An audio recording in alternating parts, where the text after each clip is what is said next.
دونوں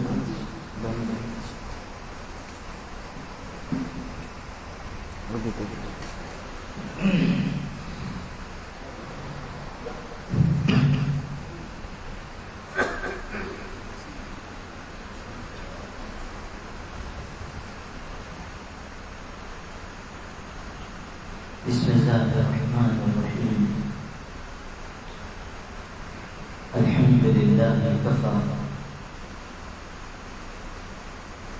والسلام علی عبادہ الذین اصطفى اما بعد اعوذ باللہ من الشیطان الرجیم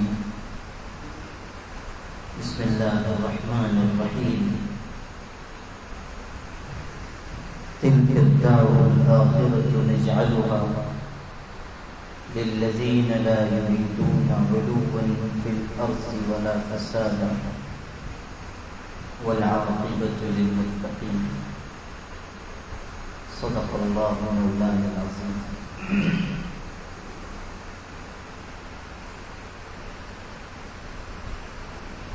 اکثر انسانوں کی خواہش یہ ہوتی ہے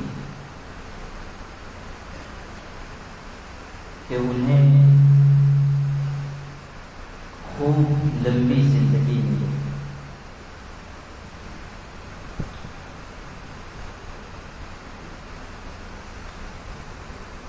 کوئی انسان جو بہت بوڑھا ہو چکا ہو اور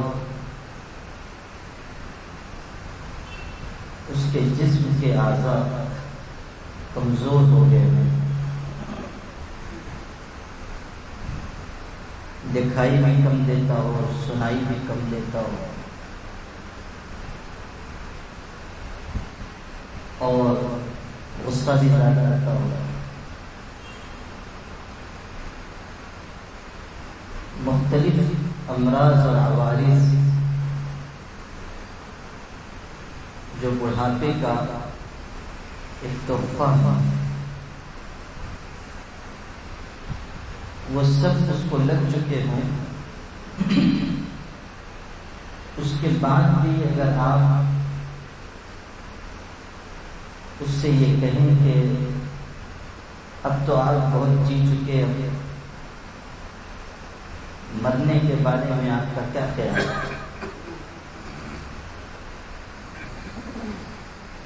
تو اس وقت بھی وہ مرنے سے زیادہ جینے کی بات کرے گا. تھوڑا اور جی لیتے تو اچھا ہوتا. جینے کی تمنا لوگوں کو زیادہ ہوتی ہے، مرنے کی خواہش کم ہوتی ہے.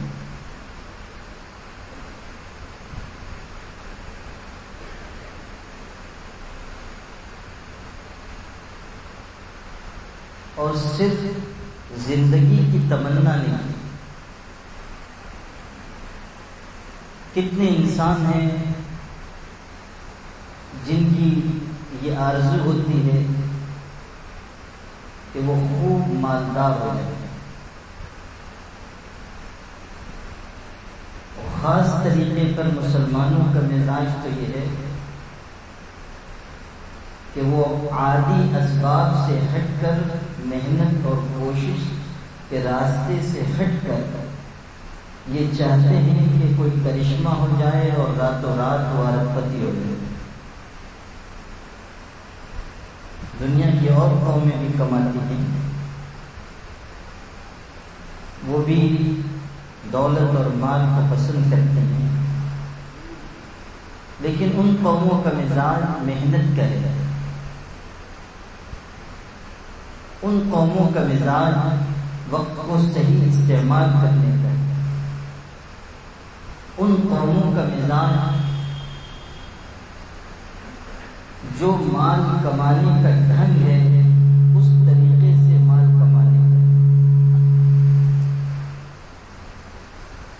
لیکن مسلمانوں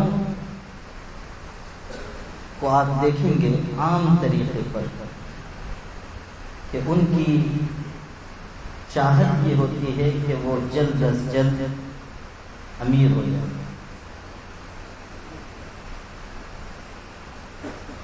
اور چاہے جائز طریقے سے ہو چاہے ناجائز طریقے سے ہو، بس مال آنے لگے۔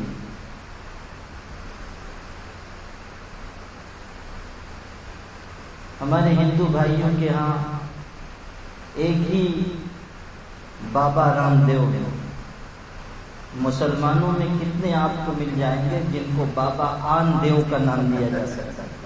ان کا مزاج یہ ہے کہ بس مال آتا رہے۔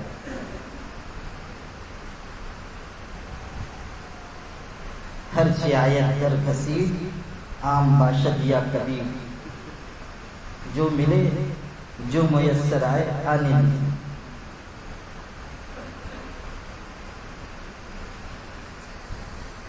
اس کے بعد آسائشوں کی خواہش، نعمت مل جائے تو دوسری اور نعمتوں کی خواہش، ایک چاہت کے بعد دوسری چاہت، ایک خواہش کے بعد دوسری خواہش، کوئی کنارہ انسان کی خواہشات کا نہیں، اور انہی خواہشات میں لگ کر، انہی تمناؤں اور امیدوں اور آرزوؤں میں لگ کر انسان اپنی دنیا کا کچھ بھلا کرے تو کر سکتا ہے، لیکن اپنی آخرت کو وہ تباہ کرتا ہے۔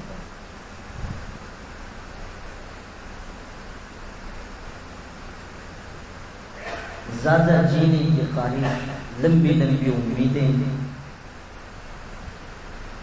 مال کی ہوس، منصب کی چاہت، عزت کی خواہش، اچھے خاصے دیندار، اچھے خاصے نمازی، ان کے دلوں میں بھی اگر دولت کی تمنا نہ ہو تو کم از کم اپنے آپ کی شہرت کی آرزو ضرور ہے۔ اگر حب مال نہیں ہے تو حب جاہ ہے، چاہتے ہیں ہماری خوب عزت ہو، جہاں ہم جائیں ہم کو پوچھا جائے۔ اللہ کے بندوں، اچھے بندوں کے جینے کا یہ ڈھنگ نہیں ہوتا۔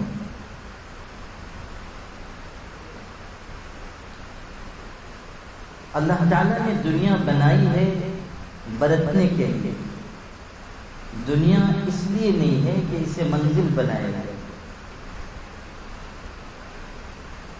منزل ایمان والے کی آخرت ہے، جنت ہے، اور دنیا گزرگاہ ہے، یہاں سے گزر کر اللہ کے دربار میں جانا ہے، خدا کی بارگاہ میں حاضر ہونا ہے۔ ہمارے بزرگوں میں بہت بڑے بزرگ، بہت بڑے عالم امام غزالی رحمۃ اللہ علیہ گزرے ہیں۔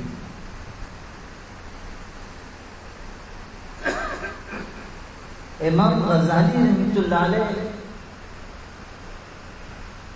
اتنے مشہور عالم تھے کہ ان کے زمانے میں ان کے علم کی شہرت دنیا کے کونے کونے میں پہنچی ہوئی تھی۔ حالانکہ وہ زمانہ ایسا نہیں تھا کہ جب لوگوں تک بات پہنچانے کے ویسے ذرائع ہیں جیسے آج ہیں۔ وہ آلات اس وقت نہیں تھے جو سیکنڈوں اور منٹوں میں کسی خبر کو، کسی انسان کی نیک نامی یا بدنامی کو پوری دنیا میں پھیلا دیتے۔ اس وقت تو کسی نے خواب میں بھی آلے شیطانیہ موبائل کو نہیں دیکھا ہوگا، بیداری میں دیکھنا تو بہت دور کی بات، کسی کے تصور میں بھی نہیں ہوگا۔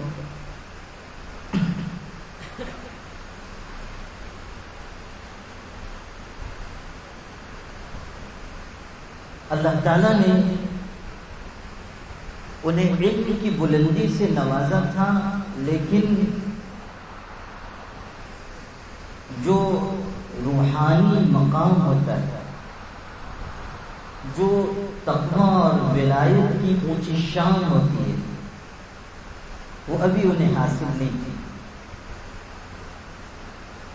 انہوں نے اپنی خود کی زندگی کی کہانی بیان کی ہے، ایک پوری کتاب لکھی ہے المنقذ من الضلال، اس میں انہوں نے تفصیلات بیان فرمائی ہیں، کن کن حالات سے وہ گزرے۔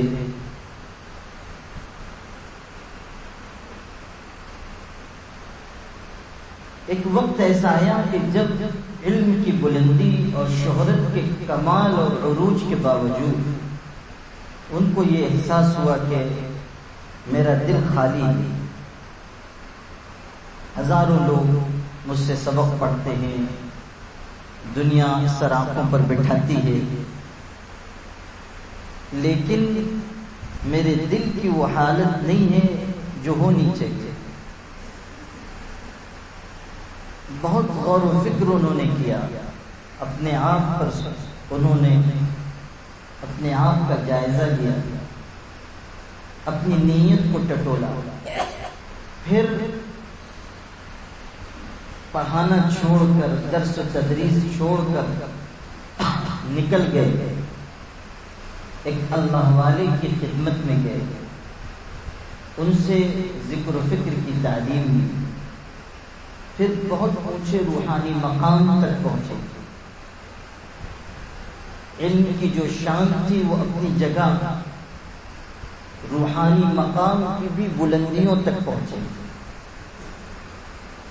اور اللہ نے اپنی معرفت کے دروازے ان پر کھول دیے۔ جو بات ذکر کرنی تھی وہ یہ کہ ایک مرتبہ امام غزالی رحمۃ اللہ علیہ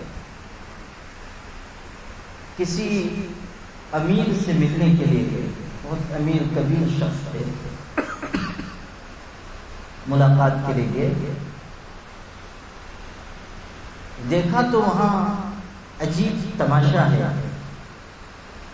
وہ امیر شخص کبھی بیوی پہ غصہ ہوتا ہے، کبھی بیٹوں پہ غصہ ہوتا ہے، کبھی نوکروں کو ڈانٹتا ہے، خادموں کو جھڑکتا ہے۔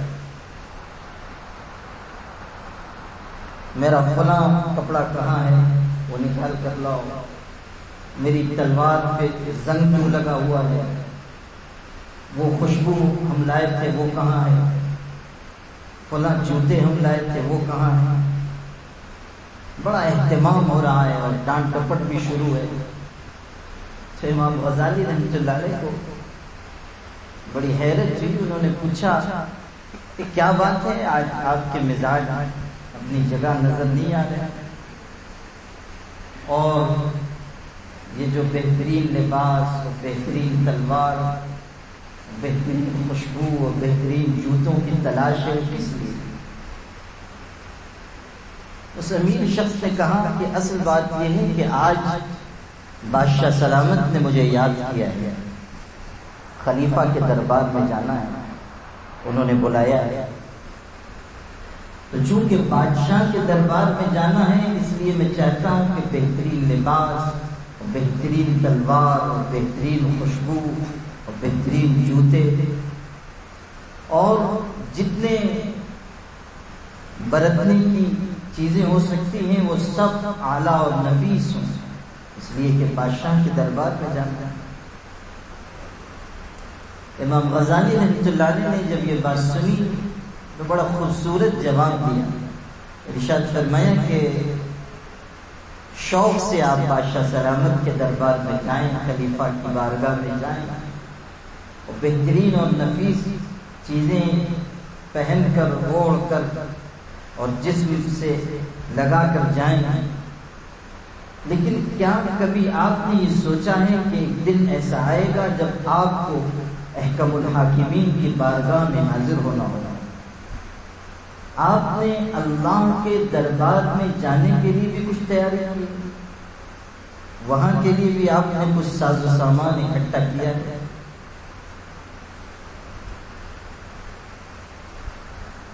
جن لوگوں کی نگاہ میں آخرت ہوتی ہے، جو لوگ اللہ تعالیٰ کی بارگاہ میں جانے کو نہیں بھولتے. جو لوگ ہر وقت اپنے انجام کو اپنی نگاہ کے سامنے رکھتے ہیں ان کی یہی حالت ہوتی ہے کہ دنیا کی ہر چیز میں انہیں آخرت کی یاد کا کوئی سبب مل جاتا ہے. عمر ابن عبدالعزیز رحمۃ اللہ علیہ کے بارے میں ذکر کیا گیا کہ کسی وقت تشریف فرما تھے اور اچانک زور کی ہوا چلی اور چراغ بجھ گیا اور چراغ بجھا تو تاریکی اور اندھیرا چھا گیا. جلدی سے خادم نے آگے بڑھ کر پھر چراغ کو روشن کیا. جو لوگ موجود تھے مجلس میں انہوں نے دیکھا کہ حضرت کی آنکھوں سے آنسو بہہ گئے. تو حیرت سے لوگوں نے کہا کہ حضرت کیا بات ہو گئی؟ ارشاد ہوا کہ اندھیرا دیکھ کر قبر کا اندھیرا یاد آتا ہے. چند سیکنڈ کا اندھیرا اور چراغ کا بجھ جانا انہیں آخرت کی یاد دلا دیتا ہے. جو لوگ اپنی آخرت کے بنانے کے لیے فکر مند ہوتے ہیں ان کا یہ حال ہے. فاطمہ بنت عبد الملک ان کی اہلیہ تھی، شہزادی تھی، عبد الملک ابن مروان کی بیٹی تھی. گھر میں تشریف رکھتے تھے حضرت عمر ابن عبدالعزیز رحمۃ اللہ علیہ اور اچانک رو پڑے. ان کو دیکھ کر ان کی اہلیہ بھی رونے لگے، بچے تھے وہ رونے لگے. صرف اتنی بات پر کہ حضرت روئے تو اہلیہ بھی رو پڑی اور بچے بھی رو پڑے. جب آنسو تھمے تو اہلیہ نے کہا کہ حضرت مجھے تو آپ کا رونا دیکھ کر رونا آیا، آپ کیوں رو پڑے؟ تو ارشاد فرمایا کہ اچانک مجھے خیال ہوا کہ جب اللہ کی مخلوق، جب انسان خدا کی بارگاہ سے واپس لوٹیں گے، یعنی حساب کتاب سے فارغ ہو کر لوٹیں گے، تو اس وقت یہ حالت ہوگی کہ فریق فی الجنت و فریق فی السعیر، ایک جماعت جنت میں جائے گی اور ایک جہنم میں. بس اس منظر کو یاد کر کے مجھ کو رونا آتا. گھر میں ہیں، اہل و عیال کے بیچ ہیں، اور اس وقت ذہن میں یہ خیال آ رہا ہے کہ اللہ کی بارگاہ میں انسانوں کو کھڑا کیا جائے گا اور اس کے بعد پھر فیصلہ ہوگا، حساب کتاب ہوگا، اور پھر ایک جماعت کو دوزخ میں ڈال دیا جائے گا اور ایک کو جنت میں ڈال دیا جائے گا. پتہ نہیں ہمارا شمار کس جماعت میں ہوگا، قیامت کے دن ہمارے بارے میں کیا فیصلہ ہوگا. امام محمد ابن ادریس شافعی رحمۃ اللہ علیہ کتنے بڑے امام ہیں، علماء کے تاجدار ہیں، فقہاء ان کے علم کے، ان کے انوار علم کے محتاج ہیں. لیکن جس وقت وصال ہو رہا تھا تو ارشاد فرماتے تھے کہ میں نہیں جانتا کہ میری روح جنت کی طرف جائے گی کہ میں اپنے آپ کو مبارکباد دوں، یہ جہنم کی طرف جائے گی کہ میں اس کے ساتھ تعزیت کروں. مجھے علم نہیں. اللہ تو جو لوگ اپنی آخرت کے بنانے کے لیے فکر مند ہوتے ہیں وہ ہر چیز میں کوئی نہ کوئی سبب آخرت کی یاد کا ڈھونڈ لیتے. یاد آ جاتی ہوگی آخرت کی، یا آخرت میں پیش آنے والی کسی حالت کی. امام غزالی رحمۃ اللہ علیہ نے اس امیر کو یاد دلایا کہ ایک عارضی بادشاہ کے یہاں جانے کی تو اتنی تیاری ہے، لیکن جو احکم الحاکمین ہے، جس کی بادشاہت کبھی ختم نہیں ہوگی، جو دنیا کا بھی بادشاہ ہے اور آخرت کا بھی بادشاہ ہے، جس کے ہاتھ میں تمام تر اقتدار ہے، بیدہ الملک، تمام حکومت جس کے قبضے میں ہے، اس اللہ کے دربار میں جانے کے لیے تمہارے پاس کیا تیاری ہے؟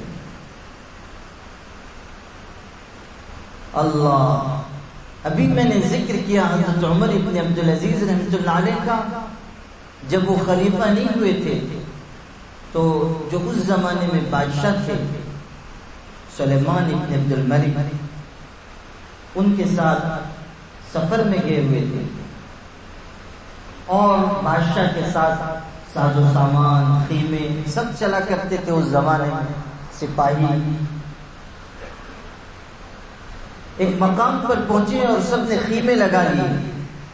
سلیمان ابن عبد الملک خلیفہ تھے، عمر ابن عبدالعزیز ان کے رشتہ دار ہوئے، اور عمر ابن عبدالعزیز رحمۃ اللہ علیہ کی بڑی عزت تھی ان کی خوبیوں اور ان کے صفات کی وجہ سے۔ تو جب خیمہ بادشاہ کا لگ گیا تو اچانک یاد آئی، کہنے لگے کہ عمر ابن عبدالعزیز بھی تو ہمارے ساتھ تھے، اور غالباً انہوں نے کچھ خیمہ اپنے ساتھ نہیں لیا تھا، ذرا دیکھ کے آؤ۔ سپاہیوں کو کہا کہ دیکھ کے آؤ۔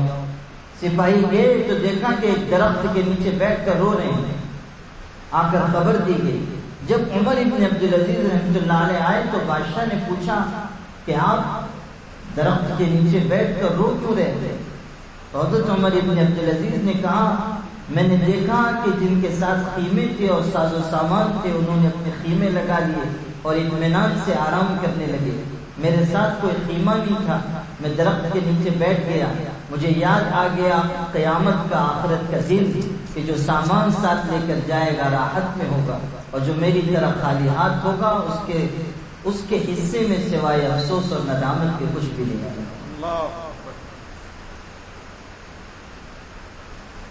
یاد کیا کہ آج اگر کوئی تیاری کے بغیر سفر پر جائے گا تو پریشانی اٹھائے گا، اسی طرح جو شخص دنیا سے بغیر تیاری کے اچھے اعمال کا توشہ لیے بغیر خدا کی بارگاہ میں حاضر ہوگا، وہ افسوس اور ندامت اس کے حصے میں آئے گا۔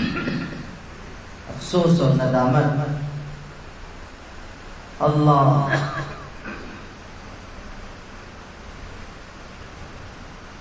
بہلول دانا رحمۃ اللہ علیہ کے بارے میں نقل کیا گیا کہ ہارون الرشید جو بڑا بادشاہ تھا، ان کے زمانے میں وہ تھے، اب لوگ ان کو پاگل سمجھتے تھے، حالانکہ وہ بڑے عقل مند شخص تھے اور خدا تعالیٰ سے ان کا بڑا تعلق تھا، رہتے تھے دیوانوں کی طرح۔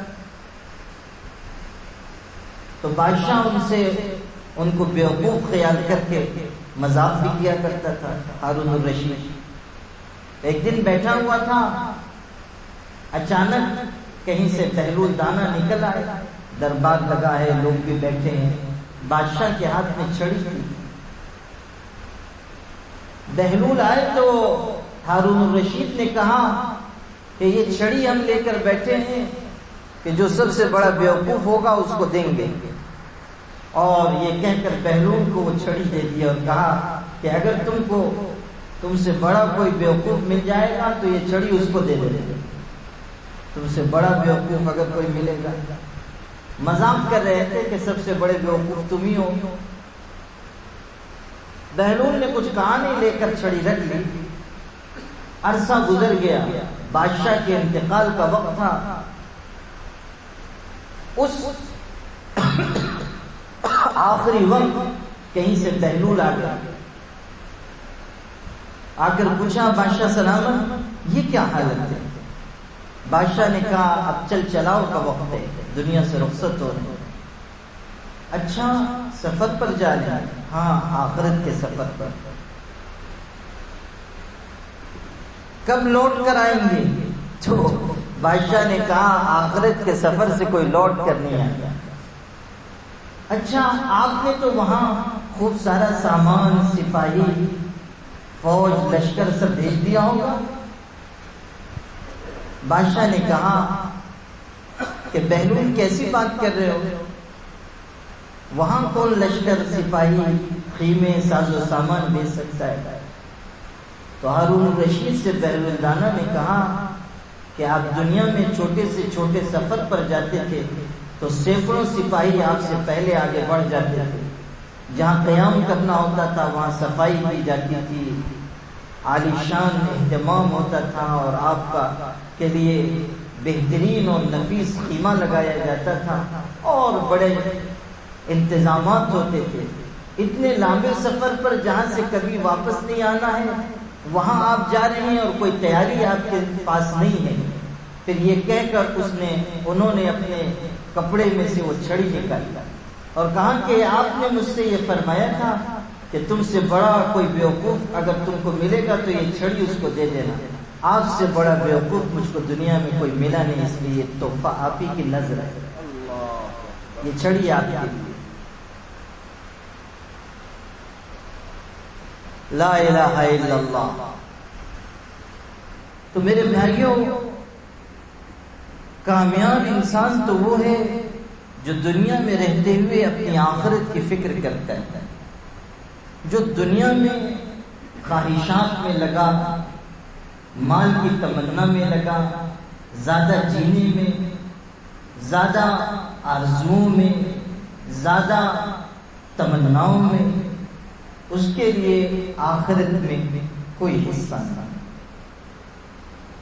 اللہ تعالیٰ نے قرآن میں فرمایا ہے کہ جو دنیا کی کھیتی چاہے گا ہم اس میں سے کچھ اس کو دے دیں گے، جو آخرت کی کھیتی چاہے گا اس کو اس میں سے حصہ ملے گا. لیکن جو لوگ دنیا میں رہتے ہوئے اپنے آپ کو دنیا بنانے کی کوششوں تک ہی محدود کر لیں گے، ایسے لوگوں کا آخرت میں کوئی حصہ نہیں، آخرت میں ان کے لیے کوئی حصہ نہیں. آخرت بنانے کے لیے جو وقفہ ملا ہے وہ یہی تھوڑی سی زندگی ہے، اور کس شخص کی کتنی زندگی ہے کسی کو علم نہیں. کب اللہ کے یہاں سے بلاوا آئے گا اور ہم کو رخصت ہونا ہوگا کوئی نہیں کہہ سکتا. جو تھوڑی سی زندگی ملی ہے اسی کو آخرت کے بنانے کے لیے استعمال کرنا، اسی میں محنت کر کے اپنی آخرت کو بہترین، اپنی آخرت کو نعمتوں والی، اپنی آخرت کو آسائشوں والی بنانا ہے، اسی تھوڑی سی زندگی.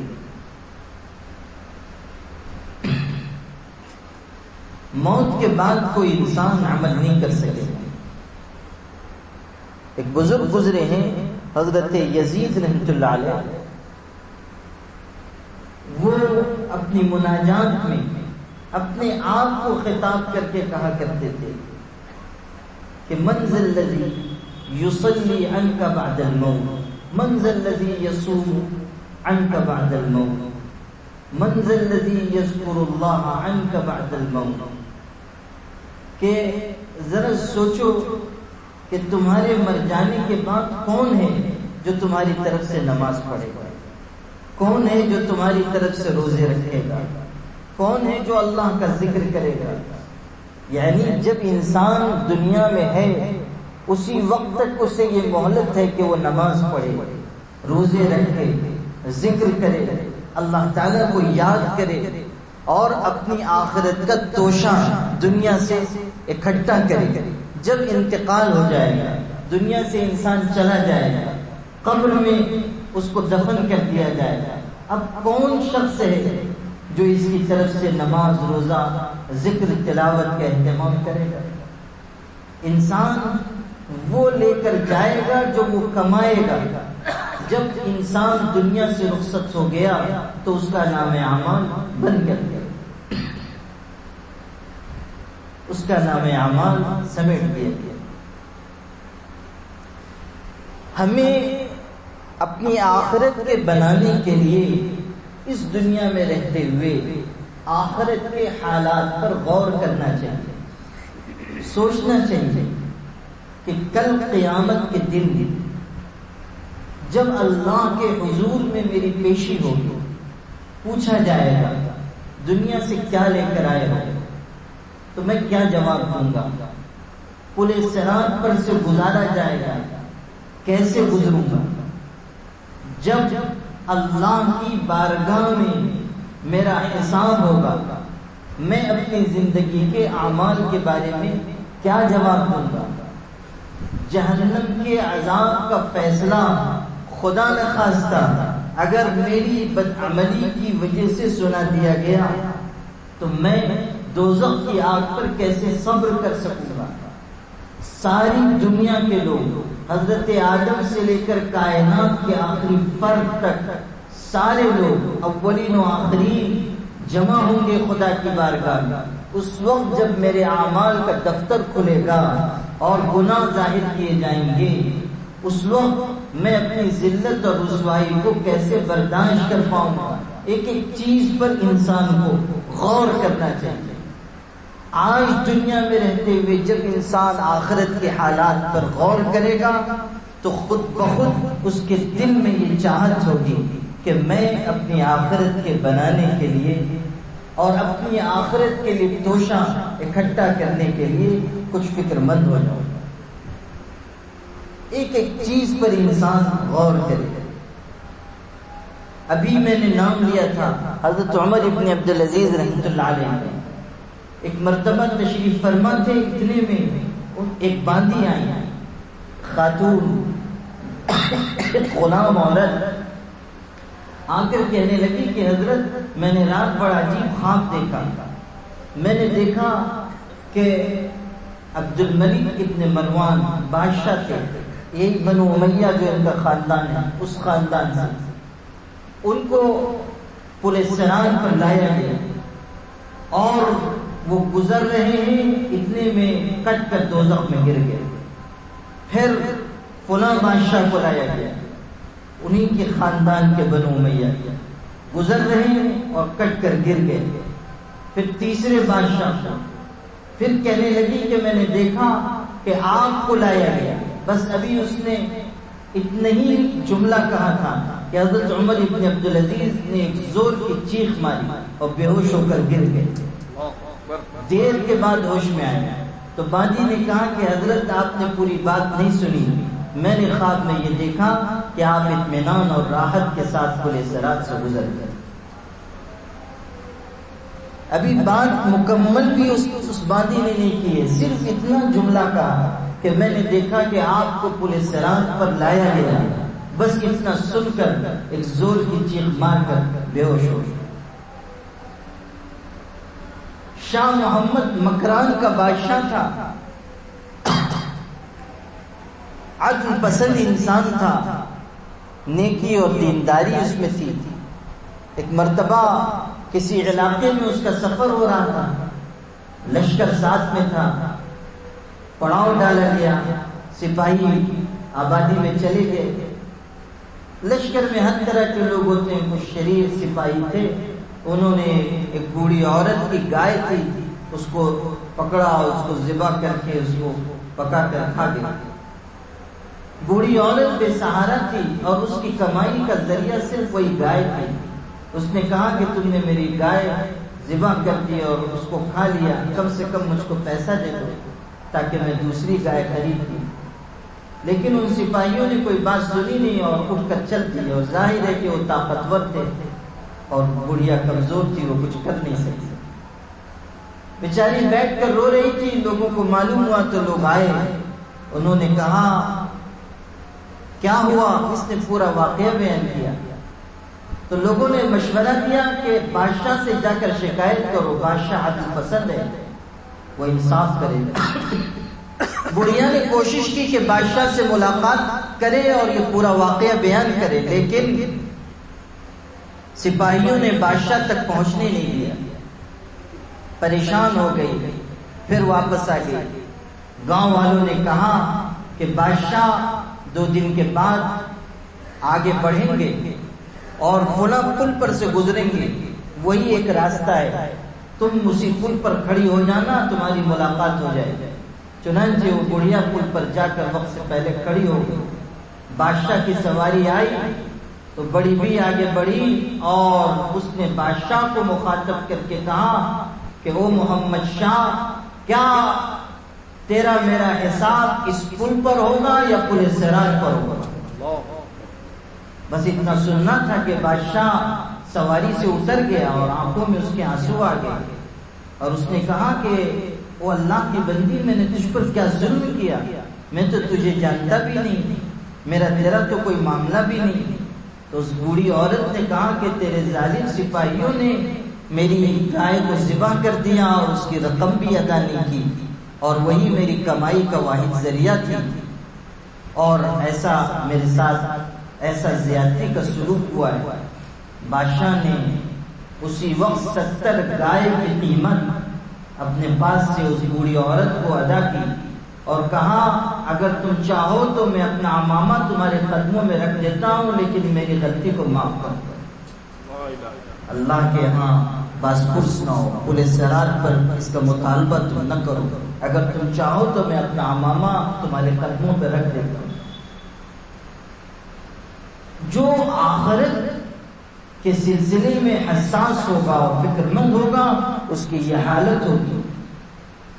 عمر ابن خطاب رضی اللہ تعالیٰ تشریف رکھتے تھے اور اعلان کیا تھا، غنیمت کا کچھ مال آیا ہوا تھا، اعلان ہوا کہ تقسیم کیا جائے گا، لوگ آئے اور تقسیم کیا گیا۔ وقت گزر گیا تو حضرت تشریف لے گئے، مجلس کا وقت ختم ہو گیا، حضرت گئے، اتنے میں ایک اور شخص آیا اور ملاقات پر اصرار کرنے لگا۔ حضرت کو خبر دی گئی، آپ آئے۔ اس نے کہا وہ جو مال غنیمت آیا ہے اس میں سے حصہ۔ حضرت کو غصہ آ گیا کہ جب میں تقسیم کر رہا تھا، اعلان کروایا گیا، اتنے وقت تک میں رہا، اس وقت یہ شخص نہیں آیا اور اب آتا ہے۔ انہوں نے درہ اٹھایا اور ایک درہ اس شخص کو مار دی اور بے جائی نہیں مارا، غلطی کی تھی اس شخص، لیکن مارنے کے بعد فوراً احساس ہوا اور آخرت کا خیال آیا تو انہوں نے درہ اس شخص کے ہاتھ میں دیا اور کہا کہ مجھ سے بدلہ لے لو۔ غالباً حضرت عبدالرحمن ابن عوف رضی اللہ تعالیٰ موجود تھے، انہوں نے کہا کہ حضرت آپ نے بلا وجہ تو نہیں مارا، غلطی کی تھی اس شخص نے، اس لیے آپ نے اس کو مارا ہے اور آپ نے کوئی زیادتی نہیں کی ہے۔ حضرت عمر ابن خطاب رضی اللہ تعالیٰ نے فرمایا بات تو آپ صحیح کہتے ہیں، لیکن مجھ کو یہ خیال آیا کہ اگر قیامت کے دن مجھ سے پوچھ لیا گیا تو میں کیا جواب دوں گا، اللہ کے ہاں اگر پاس پرس ہوئی کیا جواب دوں گا۔ اللہ تو اپنی آخرت کے بنانے کی فکر کرنے والوں کا یہ انداز ہوتا ہے، اور جب انسان غور کرے گا آخرت کے حالات پر کہ مجھے جانا ہے، دنیا سے ایک دن رخصت ہونا ہے، پھر اللہ کی بارگاہ میں سوال جواب ہوگا، قبر کا مرحلہ گزرے گا، حشر میں مجھ کو پیش کیا جائے گا اور اللہ تعالی کے سامنے کھڑے ہو کر مجھ کو جواب دہ ہونا ہے۔ یوم یقوم الناس لرب العالمین، اس دن جب کہ لوگ پاک پروردگار کی بارگاہ میں کھڑے ہوں۔ حضرت عائشہ رضی اللہ تعالیٰ عنہ سے روایت ہے، حضور صلی اللہ علیہ وسلم نے ارشاد فرمایا کہ یقوم الناس لرب العالمین حفاة عراة، لوگ قیامت کے دن اٹھائے جائیں گے، اللہ کی بارگاہ میں ننگے بدن ہوں گے اور ننگے پیر ہوں گے، جسم پر لباس کا ایک تار بھی نہیں ہوگا، اس حالت میں لوگ اٹھائے جائیں گے۔ حضرت عائشہ نے حیرت سے پوچھا اللہ کے رسول، مرد بھی ہوں گے، عورتیں بھی ہوں گی، سب برہنہ جسم ہوں گے تو لوگ ایک دوسرے کو دیکھتے ہوں گے؟ حضرت نے فرمایا الامر اشد من ان ينظر الرجال الى النساء والنساء الى الرجال، کہ عائشہ معاملہ اس سے کہیں زیادہ سخت ہوگا کہ مرد عورتوں کو اور عورتیں مردوں کو دیکھیں، یعنی قیامت کا دن سخت ترین دن ہوگا۔ اللہ، حضرت عائشہ ہی نقل کرتی ہیں کہ ایک دن حضور اکرم صلی اللہ علیہ وسلم سے ہم نے دریافت کیا کہ کیا قیامت کے دن آپ اپنے اہل و عیال کو، اپنے گھر کے لوگوں کو یاد رکھیں گے؟ حضور صلی اللہ علیہ وسلم نے فرمایا عائشہ، 3 اوقات ایسے ہوں گے، 3 مقامات کے کوئی شخص کسی کو یاد نہیں کرے گا، جب نام اعمال انسان کو دیا جائے گا، جب میزان قائم کی جائے گی، اور جب انسانوں کو پورے صراط پر سے گزارا جائے گا، کوئی انسان کسی کو یاد نہیں کرے گا، کوئی انسان اپنے گھر والوں کو بھی یاد نہیں رکھے گا۔ جب یہ حالت انسانوں کی پر آئے گی، کوئی انسان کسی کو یاد نہیں کرے گا۔ تو اپنی آخرت کے بنانے کے لیے آخرت کے احوال پر غور کرنا ہے، آخرت کے حالات کے بارے میں سوچنا ہے کہ اللہ تعالیٰ کے دربار میں ہمارے ساتھ کیا معاملات ہونے والے ہیں۔ ہمارے مشائخ اور بزرگوں نے اس کی یہ تدبیر بتائی ہے کہ روزانہ کچھ وقت انسان بیٹھ کر سوچے کہ میں دنیا سے رخصت ہو رہا ہوں، اب میری روح نکل گئی ہے، اب مجھ کو قبر میں لٹایا جا رہا ہے، اب اللہ کی بارگاہ میں پیش کیا جا رہا ہے۔ اللہ تعالیٰ مجھ سے پوچھ رہا ہے کہ او نالائق، تو کیسے کیسے گناہ دنیا سے کما کر لے کر آیا ہے۔ اس طرح آخرت کے تمام احوال کو انسان سوچے، اس سے آخرت کی فکر اور دنیا سے بے رغبتی پیدا ہے۔ جب تک آخرت کی فکر اور دنیا سے بے رغبتی نہیں پیدا ہوگی، اس وقت تک انسان اپنی زندگی کو صحیح طریقے پر وصول کرنے والا نہیں بنے گا۔ اگر یہی حالت رہی جو ابھی ہے تو ہماری زندگی بھی بس اسی طرح گزرے گی کہ مال کماتے رہیں، آسائشیں جمع کرتے رہیں، خواہشات میں لگے رہیں۔ اگر اللہ کی طرف سے آسانیاں ملیں، سہولتیں اور نعمتیں ملیں تو مزید کی تلاش کریں۔ لو کان لابن آدم وادیا من ذهب لابتغى وادیا آخر۔ ایک وادی بھر کر سونا مل جائے گا تب بھی انسان چین سے نہیں بیٹھے گا، دوسری وادی کی تلاش میں نکلے گا۔ شیخ سعدی رحمۃ اللہ علیہ نے لکھا ہے کہ ایک مرتبہ سفر کرتا ہوا فلاں علاقے میں پہنچا، رات گزارنی تھی، میری بدقسمتی کہ ایک تاجر سے ملاقات ہو گئی اور اس نے کہا کہ چلیے میرے ہاں رات گزارنی تھی۔ وہ لے کر چلا گیا۔ کہتے ہیں کہ ساری رات وہ تقریر کرتا رہا، سونے ہی نہیں دیا اس نے، ساری رات قصے بیان کرتا رہا۔ ساجی میں نے یہاں تجارت کی، وہاں تجارت کی، یہاں مال لے کر گیا، وہاں مال لے کر گیا، یہ کمایا، یہ حاصل کیا، یہ کھویا، بہت لمبی چوڑی بات چیت۔ پھر آخر میں کہنے لگا کہ اب سوچ رہا ہوں کہ بہت سفر کر لیے، بہت تجارت کر لی، اب ایک آخری سفر کر لوں، اس کے بعد پھر سفر نہ کروں۔ اب جو آخری سفر کی روداد اس نے بیان کی، وہ بھی کمرے میں بیٹھے بیٹھے شیخ سعدی کو آدھی دنیا گھما دی اس نے، کہ میں چاہتا ہوں کہ بغداد سے شیشے لے کر جاؤں ہندوستان، وہاں جا کر اس کو بیچوں، وہاں سے چادریں خرید کر ترکستان جاؤں، وہاں اس کو بیچوں، پھر وہاں سے فلاں جگہ جاؤں، پھر وہاں سے فلاں جگہ جاؤں، پھر وہاں سے فلاں جگہ جاؤں۔ تو آدھی دنیا کا سفر اس نے، آخری جو اس کا سفر ہونے والا ہے۔ پھر کہنے لگا کہ اس سفر کے بعد بس دل یہ چاہتا ہے کہ ایک دکان کھول کر بیٹھ جائے، اب بھی گھر میں نہیں بیٹھے، اس سفر کے بعد پھر دکان کھول کر بیٹھ جائے، یعنی اب سفر نہ کرے۔ انسان کی خواہشات ایسی ہوتی ہیں، ہزاروں خواہشیں ایسی کہ ہر خواہش پہ دم نکلے، بہت نکلے میرے ارماں پھر بھی کم نکلے۔ غالب کہتا ہے کہ ہزاروں خواہشیں ایسی کہ ہر خواہش پہ دم نکلے، لیکن انسان خواہشات کا پیچھا نہیں چھوڑتا۔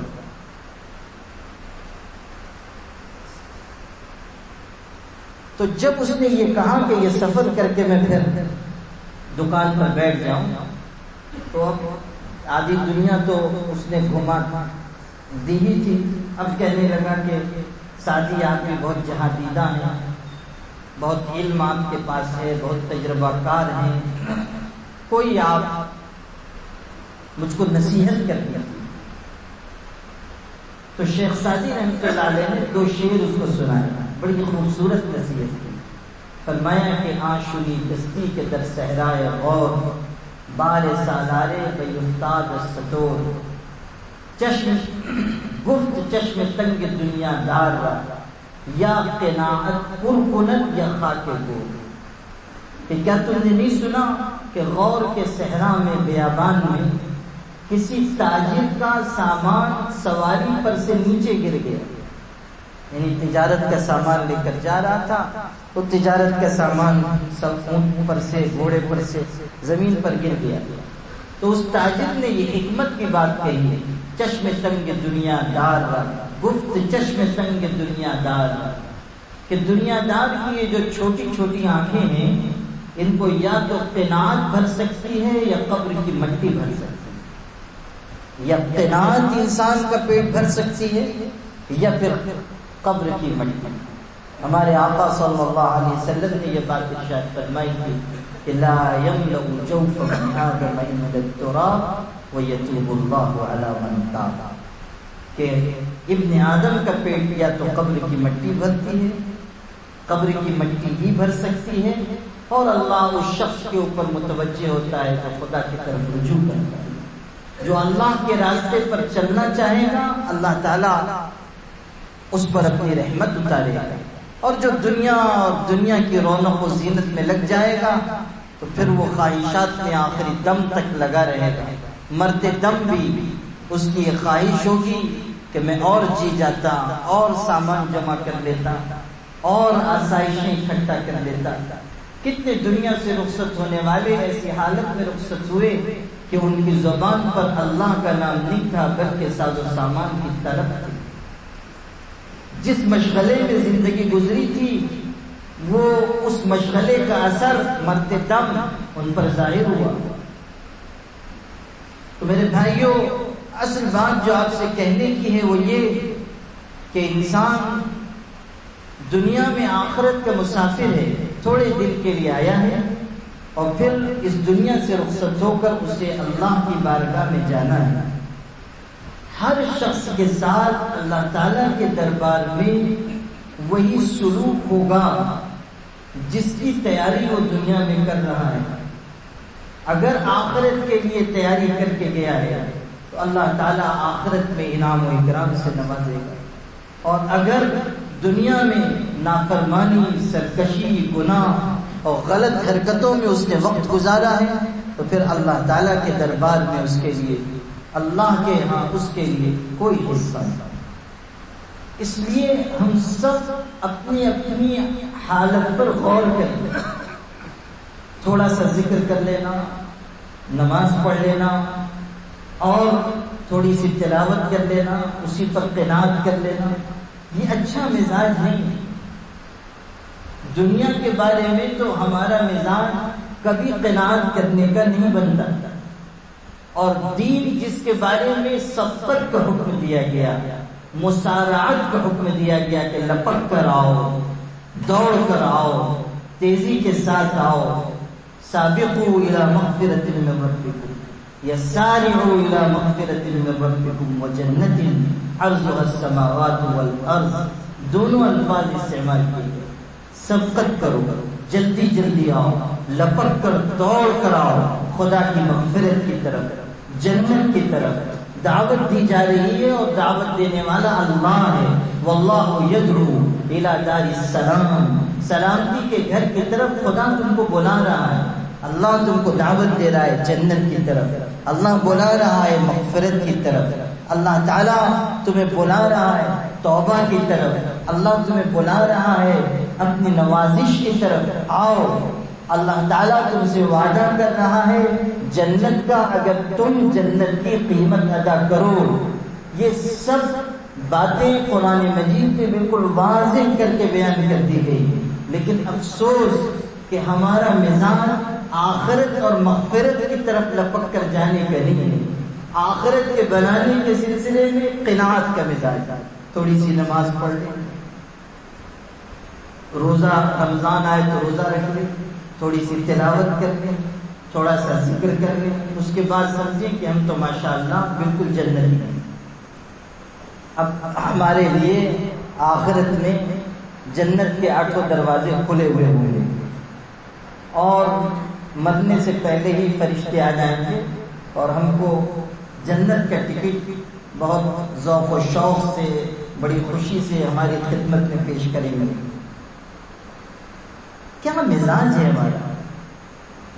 حضرت عمر ابن خطاب رضی اللہ تعالیٰ اسلام کی تاریخ کے کیسے بے نظیر شخص، اعمال کا کیسا سرمایہ انہوں نے اکٹھا کیا، اسلام کو ان کے ذریعے کیسی طاقت و قوت اور تقویت حاصل ہوئی، حضور صلی اللہ علیہ وسلم نے ان پر کتنا اعتماد کیا، اسلام اور مسلمانوں کی کیسی زبردست خدمت انہوں نے کی، انہی کے زمانے میں اسلام کا علم اور پرچم آج دنیا پہ لہرایا۔ یہ ساری خدمات الگ، ایک طرف جب ان کو خنجر مارا گیا، زخمی ہو گئے، حملہ کیا گیا اور شہادت کے بالکل قریب تھے، اس وقت حضرت عمر ابن خطاب رضی اللہ تعالیٰ نے یہ بات ارشاد فرمائی کہ اگر زمین بھر کر سونا مجھ کو مل جائے تو میں جہنم کے عذاب سے بچنے کے لیے اس سونے کو دے کے بغیر فدیے کے طور پر پیش کر دوں کہ یہ سونا لے لیا جائے اور میری بخشش ہو جائے، جہنم کی آگ سے میری حفاظت ہو۔ امام ابن جوزی رحمۃ اللہ علیہ نے جہاں یہ واقعہ نقل فرمایا ہے وہاں اس پر ایک جملہ لکھا کہ ذرا سوچو کہ تمام تر کمالات کے باوجود عمر ابن خطاب رضی اللہ تعالیٰ کو کیسے اندیشے تھے، اور تمام تر گناہوں کے باوجود ہمارے اندر کتنا اطمینان ہے، تمام تر کمالات کے باوجود حضرت عمر ابن خطاب رضی اللہ تعالیٰ میں کیسے ڈر تھا، اور تمام تر گناہوں کے باوجود ہمارے اندر کتنی بے خوفی، آخرت کی طرف سے کیسی لاپرواہی ہمارے اندر۔ تو دنیا کے سلسلے میں قناعت کا مزاج پیدا کیجئے اور آخرت کے سلسلے میں سبقت کا مزاج پیدا کیجئے کہ آخرت کے بنانے کے لیے انتھک محنت کرتے ہیں، جان لگا دیں گے، خواہشات کو کچلنا ہے، تمناؤں کا خون کرنا ہے، حرام اور ناجائز اور مکروہ ہر چیز سے بچنا ہے، تمام اچھی عادتوں کو، اچھے اخلاق کو اپنے اندر لانا ہے، صرف عبادات نہیں، معاملات بھی، اخلاق بھی، بہترین معاشرت بھی ہم کو سیکھنی ہے۔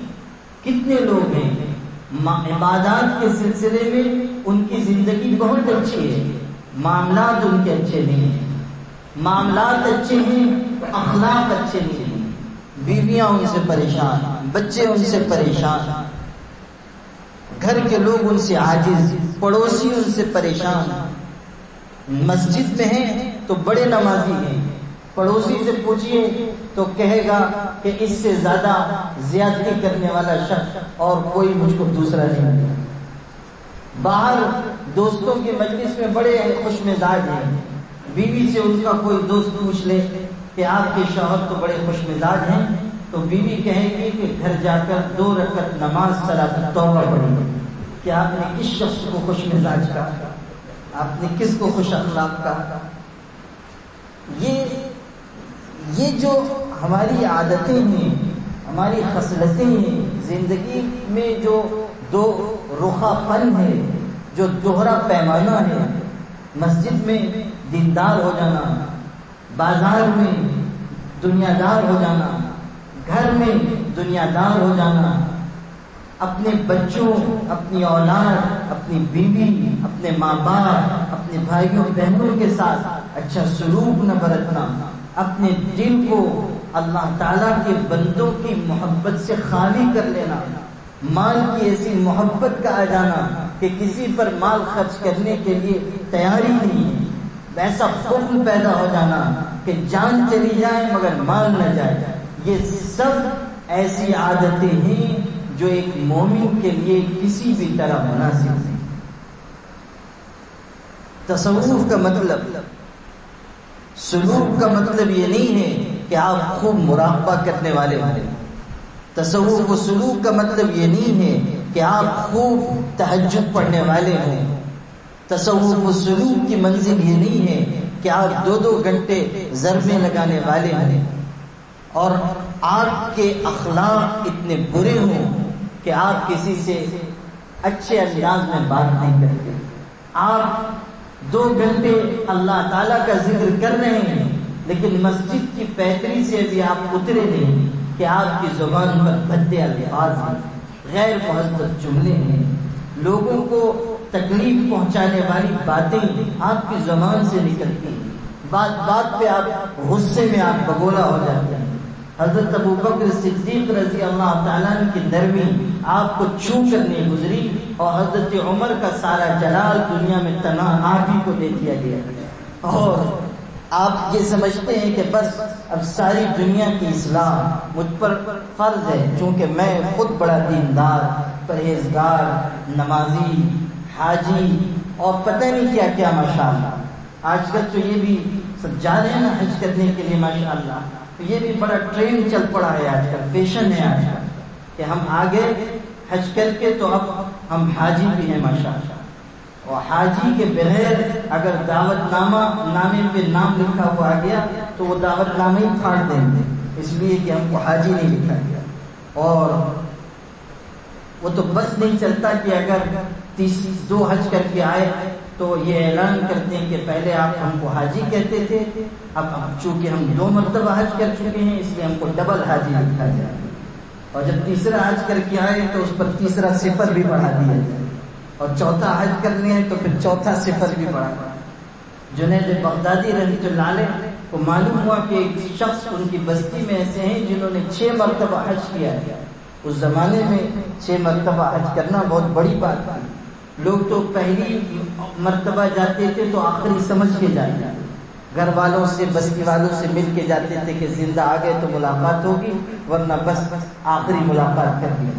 سفر ویسا پر مشقت تھا, سہولتیں نہیں تھی.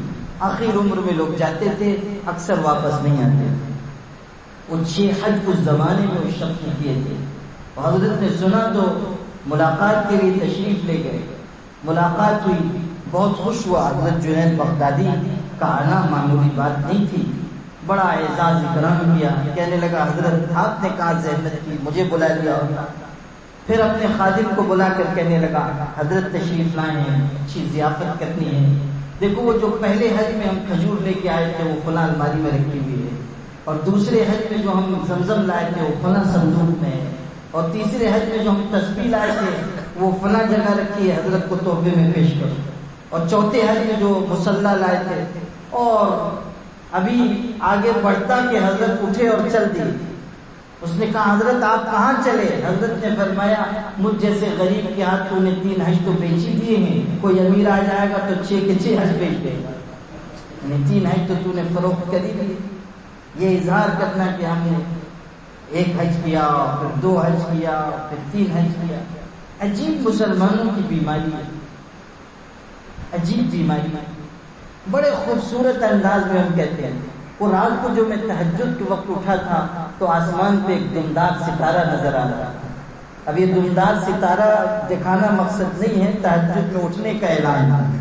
دمدار ستارے کے دم سے جو لٹکے ہوئے حضرت تہجد گزار, وہ اس لیے لٹکے ہوئے ہیں تاکہ سامنے والے کو یہ بتائیں کہ ماشاءاللہ ہم تہجد پڑھ. تو اس لیے تہجد کے وقت جو ہم اٹھے تھے تو ایک دمدار ستارہ آسمان پہ نظر آ رہا تھا. کیا مزاج ہے ہمارا. ہمارے بزرگوں نے اور مشائخ نے یہ بات لکھی ہے کہ انسان اخلاص کے کمال درجے کو اس وقت پہنچے گا جبکہ وہ اپنی نیکیوں کو بھی اسی طرح چھپانے لگے جس طرح وہ اپنے گناہوں کو چھپاتا ہے. کمال درجے کو اس وقت پہنچے گا. کوئی اظہار نہیں, کوئی ریاکاری نہیں, کسی طرح کا اعلان نہیں. اب یہ جو ہمارے یہاں ایک فیشن چل پڑا ہے, حج کرنے جا رہے ہیں تو چاروں طرف ماشاءاللہ اعلان ہو رہا ہے. سوشل میڈیا پر بھی ہاتھ جوڑ جوڑ کے معافی مانگی جا رہی ہے کہ اللہ نے اس فقیر سیاہکار گنہگار کو اس سال حج بیت اللہ کے لیے قبول فرمایا ہے، اور کسی پر اگر میرا کوئی حق ہو اور فلاں ہو اور فلاں ہو، معافی مانگنا بہت اچھی چیز ہے۔ معاملات کو صاف کرنا دین کا بنیادی حصہ ہے۔ کسی پر زیادتی ہو گئی ہے، اس سے اپنا حق معاف کرانا یہ دین کا ایسا حصہ ہے کہ اس کے بغیر اللہ کے ہاں نجات کا کوئی تصور نہیں۔ لیکن اس کو بہانہ بنا کر اگر ہم اعلان اور اظہار کے راستے پر چل رہے ہیں تو یہ پسندیدہ چیز ہے۔ پڑوسی سے ہمارا جھگڑا ہے، کبھی ہم نہیں جاتے پڑوسی کے پاس جا کر یہ کہنے کے لیے کہ میں حج کے لیے جا رہا ہوں، اللہ کے لیے مجھے معاف کر۔ بھائی بھائی کے درمیان تعلقات میں بگاڑ ہے، بھائی سے جا کے نہیں کہہ رہے ہیں کہ میں جا رہا ہوں حج کے لیے، اللہ کے لیے مجھ کو معاف کر دو۔ اگر تم معاف نہیں کرو گے ہو سکتا ہے کہ میرا حج قبول نہ ہو، اللہ کے لیے مجھے معاف کر دو، آئندہ میں تمہارا دل نہیں دکھاؤں گا۔ یہ ہم نہیں کر رہے ہیں۔ اخبار میں اپنی تصویر کے ساتھ اعلان ضرور چھپوائیں گے کہ اللہ نے اس حقیر فقیر کو حج کے لیے قبول فرمایا ہے، اللہ کے لیے مجھ کو سب معاف کر دو۔ یہ اچھا مزاج نہیں ہے، اس کی اصلاح ہونی چاہیے۔ اللہ تعالیٰ اگر کسی نیکی کی توفیق دے رہا ہے تو یہ بس اس کا کرم ہے، ورنہ ہمارے بس میں کوئی نیکی نہیں ہے۔ میری طلب بھی کسی کے کرم کا صدقہ ہے، یہ قدم اٹھتے نہیں اٹھائے جاتے۔ میری طلب بھی کسی کے کرم کا صدقہ ہے، یہ قدم اٹھتے نہیں اٹھائے جاتے۔ اللہ تعالیٰ کی طرف جو قدم بڑھتے ہیں وہ اللہ تعالیٰ کی توفیق سے بڑھتے ہیں۔ اللہ تعالیٰ کی توفیق کے بغیر کوئی نیکی کا کام انجام نہیں دے سکتا۔ اس لیے میرے بھائیوں، اپنی آخرت کے بنانے کے لیے فکر مند ہو جائے، اپنی دنیا سے بقدر ضرورت حصہ لیجیے، اور دن رات صبح و شام انتھک محنت کیجیے اس بات کے لیے کہ میری آخرت بن جائے، میری آخرت سنور جائے، اللہ کے ہاں میں کامیاب ہو جاؤں۔ جو شخص یہ کر لے گا وہ تو کامیاب ہے۔ جو رسوم میں لگا رہ جائے گا، رواج میں لگا رہ جائے گا، چند اعمال پہ قناعت کر لے گا، جو اپنے اخلاق کا، اپنے معاملات کا، اپنی معاشرت کا جائزہ نہیں لے گا، اچھے انداز میں اپنے آپ کو سنوارنے کی کوشش نہیں کرے گا، اس کے لیے کوئی کامیابی نہیں ہے۔ قد افلح من زکاہا وقد خاب من دساہا۔ کامیاب تو بس وہ ہوگا جو اپنے آپ کو پاکیزہ بنائے گا، اور جو شخص نفس کی خواہشات میں اپنے آپ کو شامل کر لے گا اس کے لیے ناکامیابی لکھ دی گئی ہے۔ اللہ پاک ہم سب کو عمل کی توفیق عطا فرمائے۔ وآخر دعوانا ان الحمدللہ رب العالمین۔ درود شریف کا ورد کر دیجیے، اس کے بعد دعا ہوگی انشاءاللہ۔ سب حضرات اللہ تعالیٰ کی طرف متوجہ ہو کر اہتمام سے درود شریف پڑھیں۔ جو درود شریف ہمارے سلسلے میں پڑھا جاتا ہے، اللہم صلی علی سیدنا محمد وعلی